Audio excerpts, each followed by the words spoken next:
एक जमाना ऐसी खिलाफत की है कि बड़ी बड़ी हुकूमतें उससे थरथराती थी, माल दौलत के खजाने बेहिसाब थे। अपने बेटों को, अमीन और मामून दो बेटे थे, जिस उस्ताद के पास पढ़ने के लिए रखा था वक्त का बादशाह इमाम खलील कूफी, वो पढ़ाते थे बच्चों को, बादशाह के बेटे को पढ़ाकर चले जाते थे। एक दिन बादशाह ने देखा दूर से, वो वजू कर रहे थे और बादशाह का बेटा पानी लेकर के उस्ताद को वजू के लिए मदद कर रहा था। जाहिर सी बात है, बादशाह का बेटा एक मौलवी को वजू करा रहा है, बहुत बड़े बादशाह का बेटा। थोड़ी देर के बाद अपने बेटे को बुलाया, जब उस्ताद चले गए एक थप्पड़ मारा अपने बेटे को, कहा क्या कर रहा था। हो सकता है आज के मालदार लोग इसलिए थप्पड़ मारे कि वो मौलवी हमारे औकात के बराबर नहीं है, तू उसकी क्या खिदमत कर रहा है। लेकिन बादशाह ने थप्पड़ क्यों मारा था? बेटे से पूछा क्या कर रहा था, कहा उस्ताद की खिदमत कर रहा था, वजू का पानी दे रहा था। और थप्पड़ लगाया और कहा खिदमत का यह तरीका नहीं होता, एक भाई पानी डाल रहा होता और दूसरा भाई पांव धो रहा होता, यह खिदमत का तरीका होता, तुम दूर से पानी कैसे दे रहे। उन बादशाहों ने भी अपने बेटों को यह सिखाया था कि उलमा की जूतियों के पास बैठो, यही अदब है, ना ये कि उन पर अपनी मर्जी चलाओ। दीन का निजाम यहीं से तो बिगड़ रहा है। मिंबरों पर जो आवाजें उठती थी, हक की आवाजें, उन्हें कौन दबा रहा है आज? हम आजाद मुल्क में जी रहे हैं और अल्हम्दुलिल्लाह मुझे फख्र है जितनी आजादी के साथ हम बोलते हैं। हक बात का ऐलान करने में जब कोई पाबंदी नहीं है, तो ये कौन लोग हैं जो माल वाले, पैसे वाले, जो उलमा को अपनी मर्जी के मुताबिक बुलवाना चाहते हैं। हाँ, हालात से आप बाखबर कर सकते हैं उलमा को, हालात इस तरह के चल रहे हैं और एक नब्बाज आलिम वो खुद समझ जाए कि उसे क्या बोलना है। कल्लिमुन्नास अला क़द्रि उक़ूली, लोगों की अकल और जमाने के हालात के एतबार से वो गुफ्तगू करे। लेकिन यहाँ हालात बहुत अलग चले हैं। ये जो कौम रात भर जलसे करती है, यहाँ के तो चले, हम साउथ में हैं, अभी अच्छे खासे जलसे होकर के चले जाते हैं। शुमाल हिंद में हमने देखा है रात 5 बजे तक जलसा चलाने वाले, कई शायरों को, कई बड़े बड़े मुकर्रिरीन को लाने वाले और पता नहीं कितने कितने पैसे खर्चा करने वाले। वो अपने मस्जिद के, मोहल्ले के मुअज्जिन को और इमाम को 5,000 देने को भी तैयार नहीं। उन उलमा को उसी तरह से रखा गया है और फिर कहते हैं कि कौम के अंदर बदहाली है, कौम के अंदर ज़बूहाली का शिकार हो चुकी है, ये कौम अखलाक में गिरी हुई है। जहां से हक बात का ऐलान होता था, उन आवाजों को दबा दिया गया है, उन आवाजों को खत्म करने की कोशिशें की जा रही है। गैरों की तरफ से नहीं है, अपनों की तरफ से। इस्लाह करो। और एक बात मैं आपको बता दूं, बुजुर्गों ने फरमाया है कि माल की चर्बी जब किसी को चढ़ती है तो सबसे पहले वो दीन का मजाक उड़ाने लग जाता है, और वही फिरौन के साथ क़यामत के दिन उठाया भी जाएगा। माल आने के बाद बहुत बड़ा इम्तिहान है, हकीर मत समझो उलमा को या दीन की बात करने वालों को। न पूछ इन खिरका पोशों को, इरादत हो तो देख इनको, ये दे बैजा लिए बैठे हैं अपनी आस्तीनों में।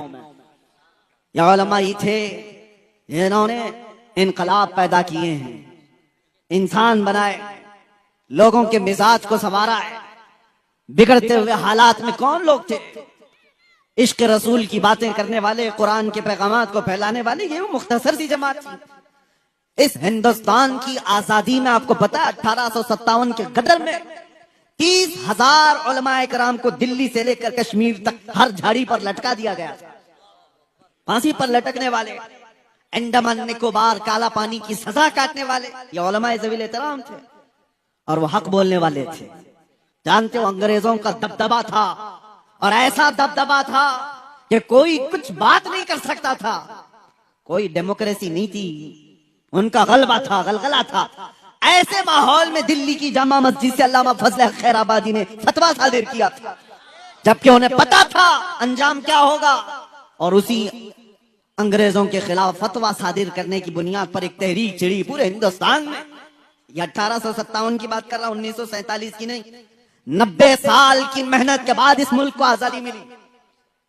1857 में ये छिड़ी थी उलमा के जरिए से। उलमाए ज़वील एहतराम ने जब अंग्रेजों के खिलाफ ये फतवा दिया था और कौम के अंदर बेदारी लाई थी, उसकी सजा उनको क्या दी गई है पता है? अल्लामा फजल हक खैराबादी आम आलिम की बात नहीं है, आला हजरत भी जिनका अदब किया करते थे, वो फजल हक खैराबादी काला पानी की सजा काटते काटते जेल में इंतकाल कर गए। आज भी उनका मजार इंदमन निकोबार में है। किस चीज की उनको सजा दी गई थी? हक बोलने की। और उनको सजा दे दी गई तो क्या दूसरा डर करके खामोश हो गया? उसी जमाने में किफायत अली काफी, किफायत अली काफी को मुरादाबाद में 3000 अंग्रेजों ने गिरफ्तार किया था। 8 दिन तक उनके जिस्म पर इस्त्री चलाते थे, गरम इस्त्री, और जब चमड़ी जलती थी तो उस पर नमक छिड़कते थे। 8 दिन तक उस आलिम बाअमल ने मुसीबतें बर्दाश्त की। 8 दिन के बाद अंग्रेजों ने फिर से कहा, बाज आ जाओ अपनी बातों से, जो कौम को तुम उठाते हो इससे बाज आ जाओ, हम मनसब दे देंगे, अपनी हुकूमत में कोई ओहदा दे देंगे। किफायत अली काफी ने कहा था, मेरा दीन इतना सस्ता नहीं है कि तुम्हारे टुकड़ों पर मैं बेच दूं। इस पादाश में किफायत अली काफी को मुरादाबाद के चौराहे पर खड़ा करके फांसी पर लटका दिया गया था। फांसी पर लटकाना ये सुनने में आसान लग रहा होगा। मजमा जमा था एक ऐसे आलिम दीन को जिसके हजारों लोग सुनने वाले थे। अंग्रेजों ने गिरफ्तार करके फांसी पर सूली पर चढ़ाना चाहा। रिवायात पढ़ करके देखो मेरे अजीजों, रोंगटे खड़े हो जाते हैं। मैंने पढ़ा है, अरे फांसी पर जाने वाले की हालत क्या होनी चाहिए? जिस्म के अंदर थरथराहट हो, चेहरा पीला पड़ गया उन्हें।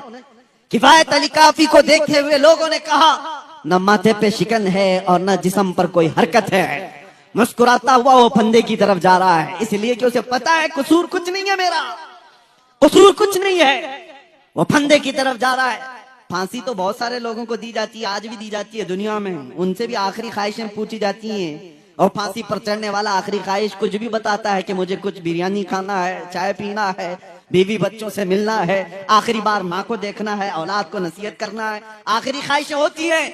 उस आलिम बरहक किफायत अली काफी से अंग्रेजों ने पूछा था, हम अपने उसूल के मुताबिक पूछते हैं कोई आखिरी ख्वाहिश? उस मर्द कलंदर ने कहा था, एक ही ख्वाहिश है कि लटकने से पहले एक बार नाते मुस्तफा पढ़ दूं।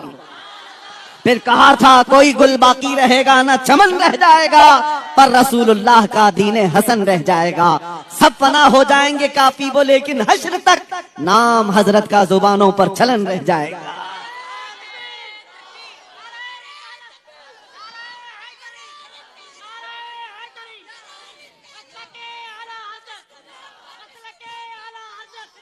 दो चार मिसालें मैं और आपके सामने रखता हूं उलमा इकराम के लिए, खास तौर पर आज हमें जिस तरह से दबाने की कोशिश करोगे उसका अंजाम क्या होगा पता है? तुम्हारे बच्चे ऐसे बुज़दिल पैदा होंगे जो अपनी माँ और बहनों की इज्जत भी नहीं संभाल सकेंगे। जो नबी पाक सल्लल्लाहु ताला अलैहि वसल्लम की इज्जत के लिए नहीं खड़ा हो सकता, वो अपनी माँ बेटियों की इज्जत भी नहीं बचा सकता, नहीं बचा सकता। ये बात याद रखें।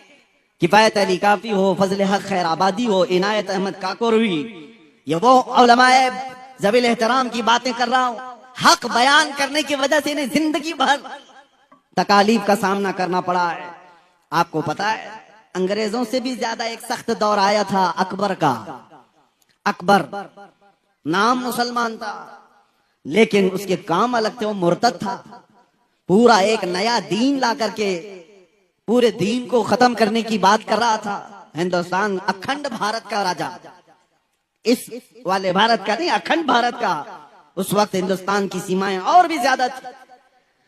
इतना पावरफुल बादशाह जब दीन इलाही का ऐलान करता है तो उस वक्त एक मर्द कलंदर अहमद फारूकी मुजद्दिद अल-फसानी की शक्ल में खड़ा होता, कहता है, नहीं बादशाह, तेरे घर का दीन नहीं, आमिना के लाल का दीन चलेगा।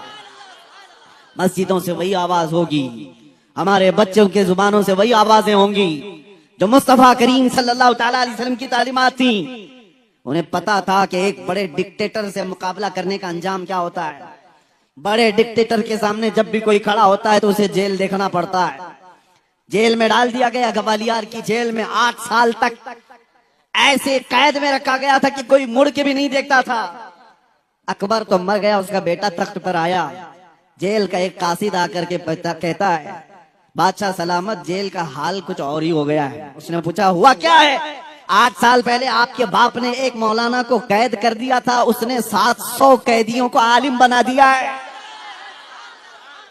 चोर उचक्के डकैत सब थे वहां पर, लेकिन उसने तो माहौल ऐसा बना दिया है, सुबह दरसे कुरान है, दोपहर में दरसे हदीस है, शाम को जमात की नमाजें हैं। माहौल तो ऐसा लगता है जैसे गुंबद खजरा की छांव में बैठे हो। हक बोलने वालों के लिए ना कोई मैदान होता है मेरे अजीजों, ना कोई जगह उन्हें रोक पाती है। ये मिसालें इसलिए अर्ज कर रहा हूं ताकि आप इनको पढ़ो और अपनी जुबान को संभाल कर रखो। अल्लाह ने तुमसे वादा लिया है कि हक बयान करोगे, हक बयान करोगे, कोई चीज छुपाओगे नहीं। और कोई रूठता है तो रूठे, ऐसे रूठने से हमारा कुछ बिगड़ता भी नहीं। ये दुनिया न तुम्हें सजा देने वाली है न जजा देने वाली है। मौत के बाद सिर्फ और सिर्फ सजा और जजा का मालिक रब्बुल आलमीन है। ज्यादा से ज्यादा दुनिया ही में परेशान होकर सकता है कोई भी, उसके बाद किसी की कुछ नहीं चलती, कुछ नहीं। रूह निकलने के बाद बड़े बड़े शोरमा, बड़े बड़े ताकतवर अपने हाथ से अपना रेट भी साफ नहीं कर पाते। उनके जिस्मों से रूह निकलने के बाद गलाजतें निकल रही होती हैं, मुंह से, नाक से, कान से। अरे वो मुर्दा अपना हाथ उठा करके अपनी गलाजत नहीं साफ कर सकता, वो किसी और को सजा और जजा क्या दे सकता।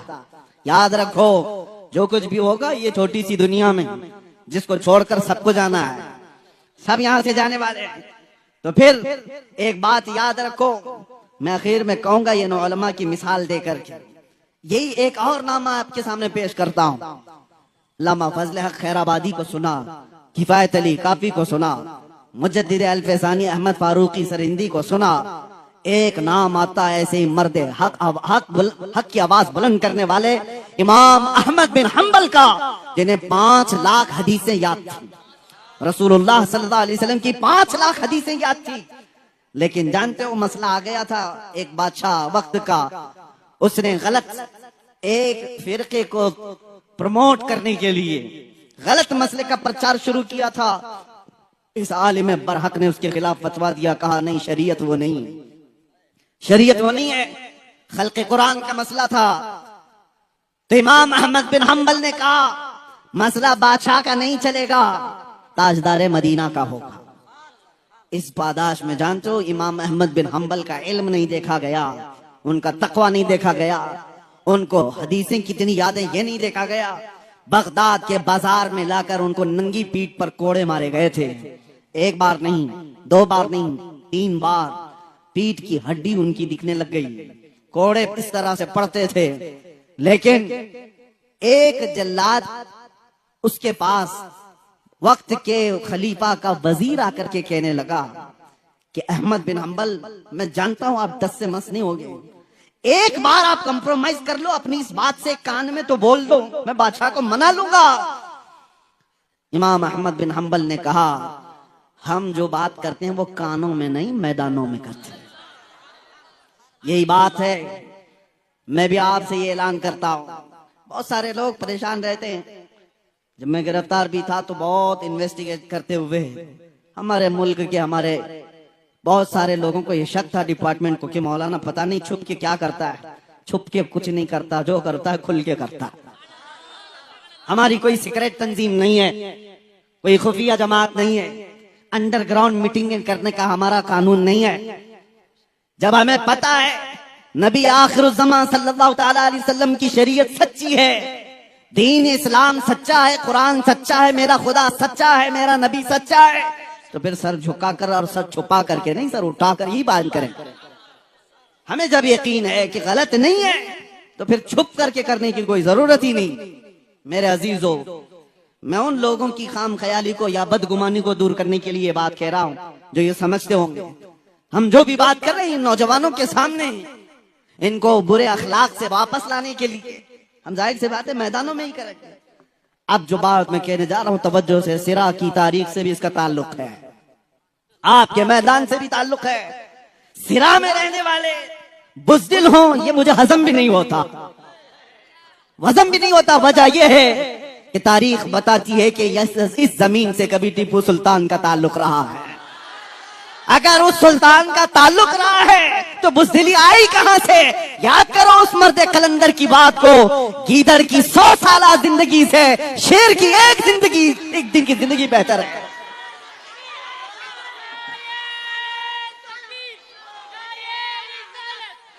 गीदड़ की 100 साल जिंदगी से शेर की एक दिन की जिंदगी बेहतर है। जीना है तो हक बात करके जियो, जब मरकर दुनिया से जाना ये है तो चापलूसी करके मत जियो। याद रखना, तलवे चाटने वालों की तारीख नहीं लिखी जाती, बातिल से टकराने वालों की तारीख लिखी जाती है। आप अल्लाह तबारक व तआला ने खैर उम्मत बनाया है, तो उलमा के लिए मैंने ये बात कही, किसी के दबाव में आकर के अपने दीन को दबाने की जरूरत नहीं। जो हक बात है वो हक बात का ऐलान करो। अगर कोई जुआरी है तो उसको नसीहत करो, कोई शराबी है तो उसको नसीहत करो। ये मत देखो कि वो कितना पावरफुल है, कितना बड़ा सरदार है, कितने पैसे वाला है। ये मत देखो मस्जिद का सदर बड्डी का धंधा करता है, इसलिए जुमा में कभी मैं बड्डी पे बयान नहीं करूंगा, सूद पे बयान नहीं करूंगा। अरे ठोकर मारो, ज्यादा से ज्यादा सदर क्या करेगा, नौकरी से निकालेगा। इमाम साहब जाओ, इमाम साहब से मैं कहता हूं ये एक दरवाजा बंद कर सकता है, मेरा रहमान 70 दरवाजे और खोलेगा। हक बात के लिए, अपनी रोजी और अपनी रोटी के लिए किसी के तलवे छाटने की जरूरत नहीं। अल्लाह रज़्ज़ाक़ हकीकी है। दुनिया में थोड़ी सी तकलीफें आ सकती हैं, लेकिन मेरे अजीजों बुज़दिलों की तरह दी करके यहां से जाओगे तो हमेशा बदनाम रहोगे, हमेशा बदनाम, दुनिया में भी और आखिरत में अल्लाह के यहां पकड़ होगी। और कौम से अब मैं कहता हूं, आप भी, मुझे ये बड़ा दुख होता है।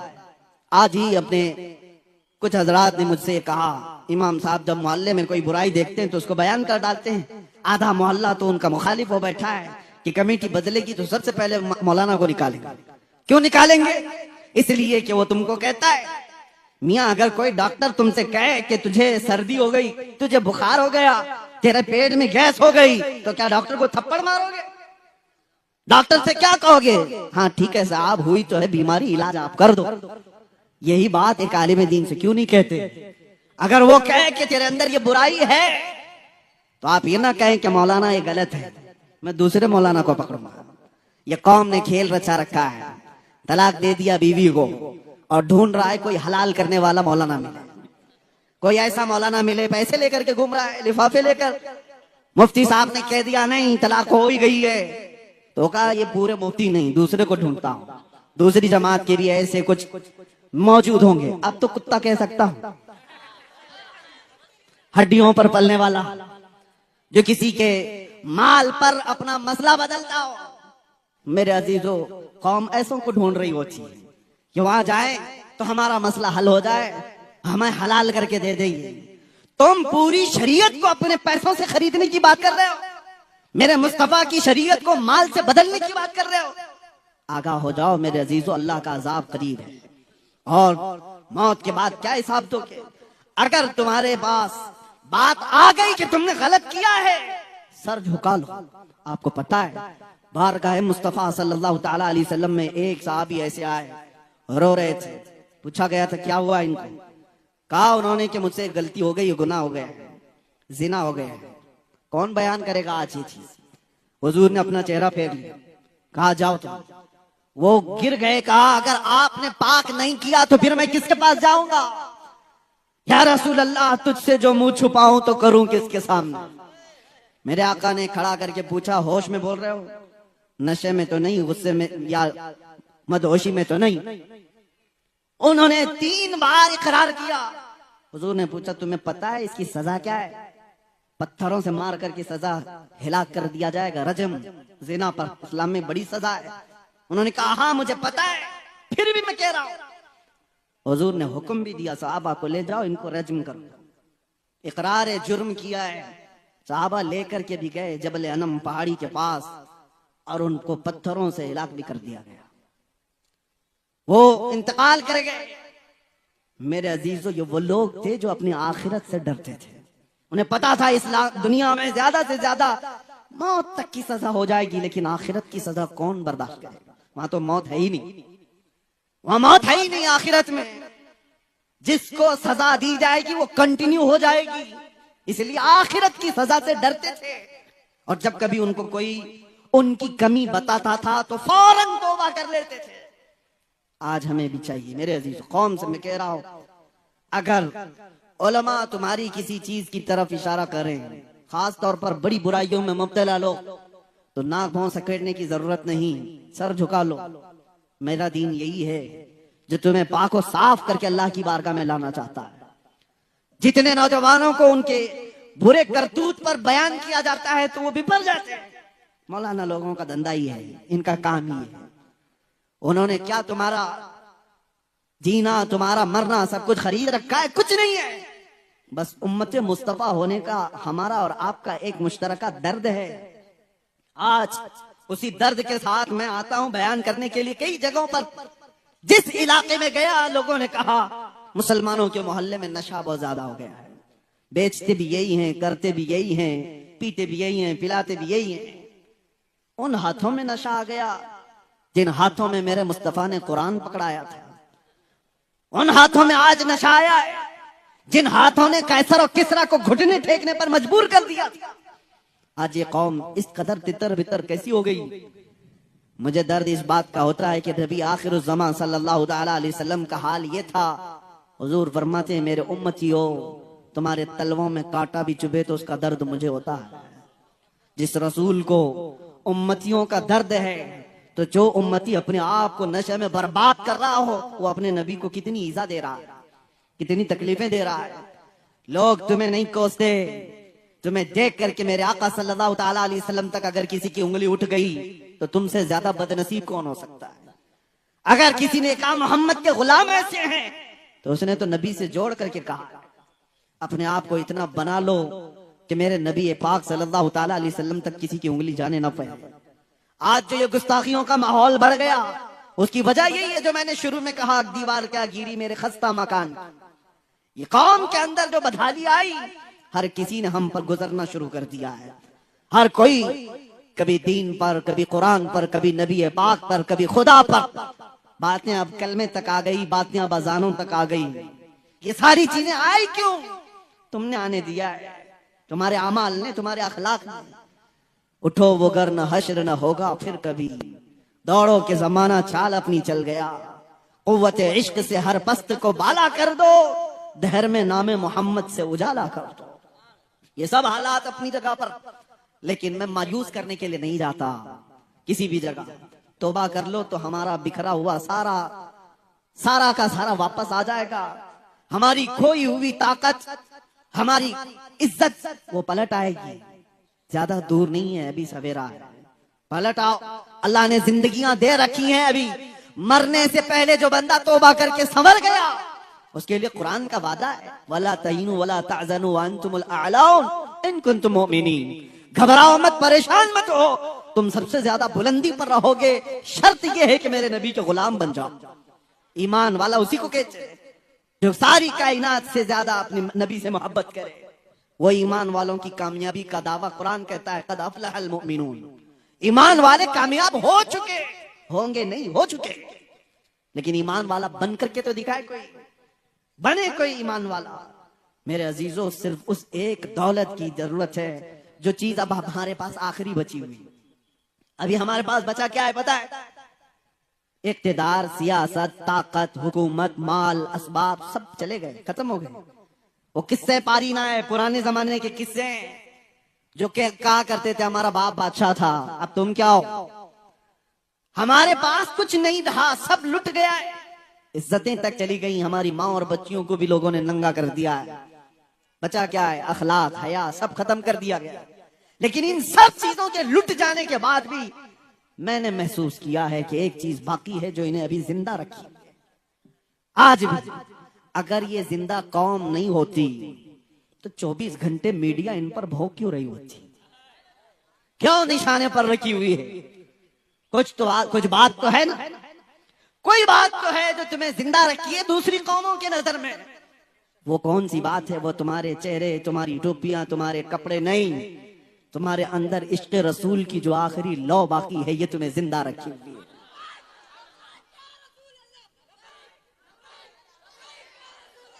लब्बैक या रसूल अल्लाह।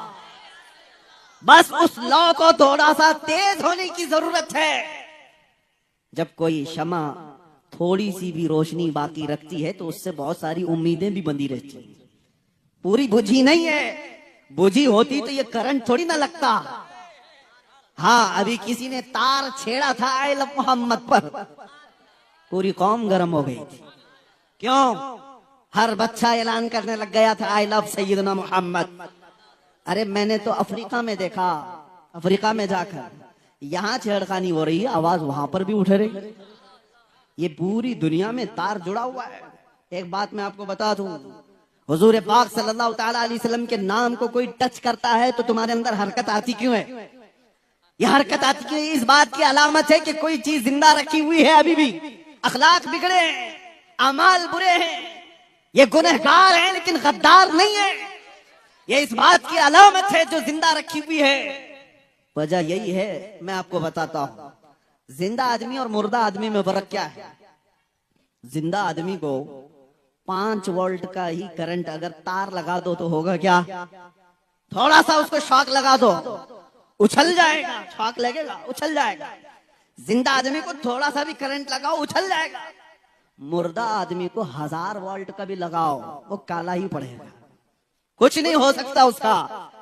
तो नामे मोहम्मद में वो करंट है कि इस कौम को थोड़ा सा भी टच कर दिया जाए तो सबकी हरकतें बेदार हो जाती, सबकी हरकतें बेदार होती हैं। यही तो बात है कि मुअज्जिन मस्जिद से ऐलान कर रहा होता है अशहदु अन्ना मुहम्मद रसूलुल्लाह। हमारे बच्चों को, जवानों को कोई कह नहीं रहा होता, लेकिन अंगूठे लबों तक चले जाते और आंखों से लगा लिए जाते। कौन कहता है ये अंगूठे लगाओ? मुअज्जिन तो नहीं कहता, वो उधर खड़े होकर अपने नबी का नाम ले रहा है, इधर उंगलियों में हरकत पैदा हो जाती है, चूमने का दिल कर रहा है, चूमने का दिल कर रहा है। ये तुम्हारे अंदर मौजूद वो आखिरी रोशनी है मोहब्बत मुस्तफा की। और एक वो खबीस जिसके अंदर से हुजूर की मोहब्बत चली गई, उसके सामने जितना भी जिक्र करो, जाहिर सी बात है मरे हुए आदमी को 1000 वोल्ट का भी लगाओ वो काला ही पड़ेगा, मुर्दे को कुछ असर नहीं होगा, कुछ नहीं होता। ऐसे मुर्दे हमने अब भी बहुत देखे हैं। उनकी टोपियों पे मत जाना, उनके पैजामों पे भी मत जाना, उनके कपड़ों पे भी मत जाना, उनकी बड़ी जमातों पे भी मत जाना। जब इश्क़े मुस्तफा नहीं है तो लोटे लेके घूमने घुमाने से कुछ नहीं होता, और इश्क़े मुस्तफा हो तो व्हील चेयर पर भी बैठे धरती को हिला कर रखता है।